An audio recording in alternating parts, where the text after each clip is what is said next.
Right now, though, I want to get some more perspective on what this discussion, what this negotiation, and in particular the auto sector means on the other side of the border. Former U.S. Ambassador to Canada and former Governor of Michigan, Jim Blanchard, is with us now to have that conversation. Governor, it's good to see you. Thank you so much for making the time.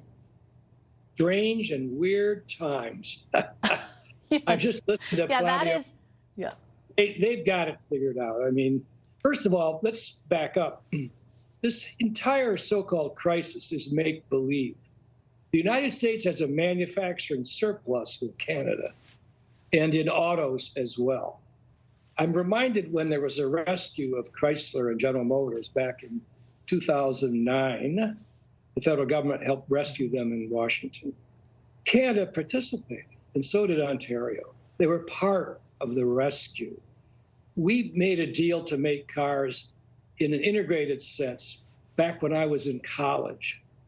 And the idea we're going to all of a sudden close plants and build new plants and this and that makes no sense. By the time it would get done, we'd be 2 presidencies away from today. So anybody with money to invest is going to realize this craziness probably will not continue in 3 more years.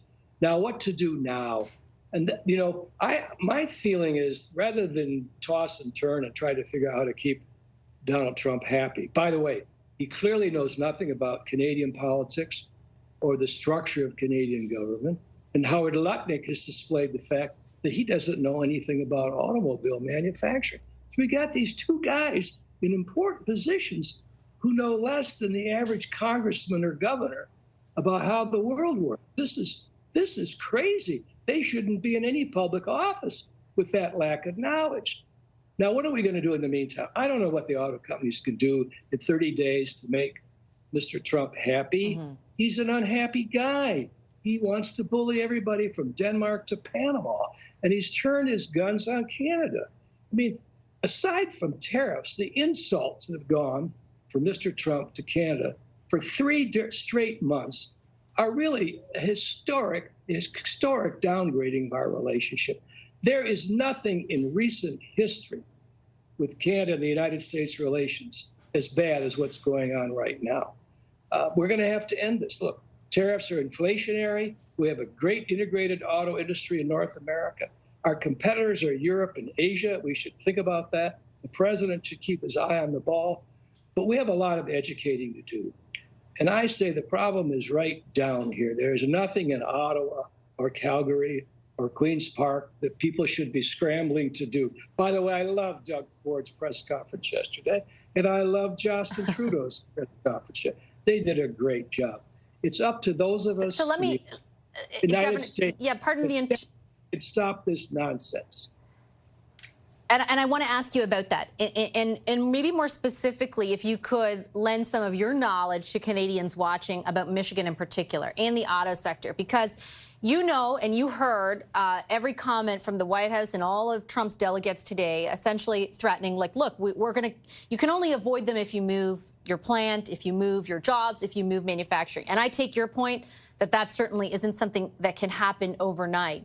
But do you think that the heads of those big auto companies that obviously know Michigan so well will continue to push back? Do you think that there will be some sort of continued or amplified resistance to that?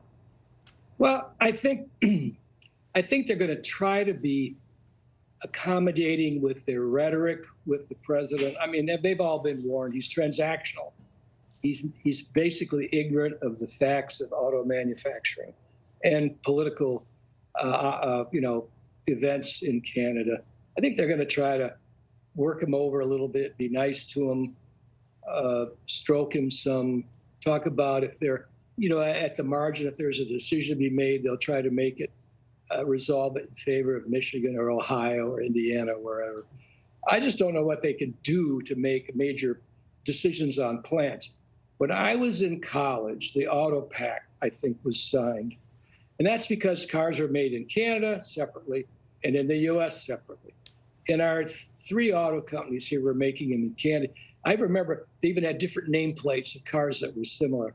So they decided the only way to make cars efficiently and achieve economies of scale was to integrate the business between Michigan and the Midwest, the Great Lakes region, and Ontario. And there was actually some in Quebec at the time. They decided to integrate the industries so they could achieve the scale they wanted and make things much more economically efficient, and therefore car prices were more reasonable. That's how it all started. It's been to our advantage. And to run around Washington and for the Trumpsters to say Canada is a national security risk, they're flooding America with fentanyl. Not true. Little bit maybe, not true. My guess is there are more assault weapons being sent by the U.S. to Canada. Migration, there's more migration now going north, not south. So don't put Canada in the category of being violating some sort of drug or migrant issue. It's simply not true. Canada is our most reliable, friendly ally. We don't have anyone more loyal, whether it's in trade, frankly, or national security. By the way, national security, we are so integrated on intelligence. By the way, think about NORAD in Colorado. That's manned by 100 Canadians and 300 Americans monitoring the skies. So this relationship is too important to let it get hijacked by the kind of rhetoric that we're hearing. I do believe that if we could get 6 or 7 Republican senators to begin to get together and stand up to Trump's craziness, there's a way for them to do it. It could really alter the course of the shameful exchange that we've had with Canada, and frankly also alter the course of Trump trying to sell out Ukraine this week. This is all this is terribly irrational. It's against the national security interests of the United States to not work closely with Canada and not support Ukraine. I've got to leave it on that note, Governor. I appreciate you making the time for the conversation. Thank you so much. Thank you.